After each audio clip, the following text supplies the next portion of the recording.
Dani pemantau tinjau terdampak kebakaran Bajigau. Kebakaran besar terjadi di Jalan Bajigau, Kota Makassar. Usai mendengar kabar naas tersebut, Wali Kota Makassar, Mohram dan pemantau turun langsung meninjau lokasi kebakaran. Insiden yang terjadi sekitar pukul 21.05 WITA itu menewaskan 2 orang yang merupakan ibu dan anak. Sedikitnya, ada 10 rumah yang ludes dilalap si jago merah dalam insiden tersebut. Dalam tinjauannya, Dani pemantau didampingi Kepala Dinas Sosial Armin Paira, Kepala BPBD Ahmad Hendra Hakamuddin, dan Kepala Dinas Pemadam Kebakaran Hasanuddin.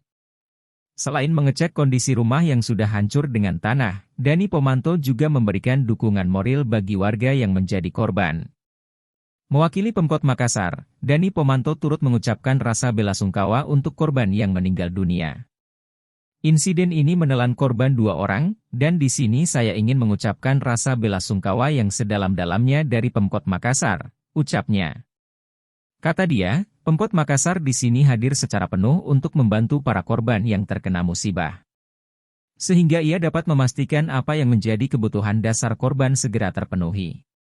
Saya cek tadi kesiapan pemerintah kota untuk membantu dan saya perintahkan agar ini dibantu secara maksimal tentunya melalui koordinasi yang baik dengan camat, lurah, RT, RW setempat, dan juga pihak Kodam, tutupnya. Dani pemantau pun berharap korban diberikan ketabahan atas musibah ini. Khususnya korban yang keluarganya meninggal dunia dalam insiden nahas tersebut.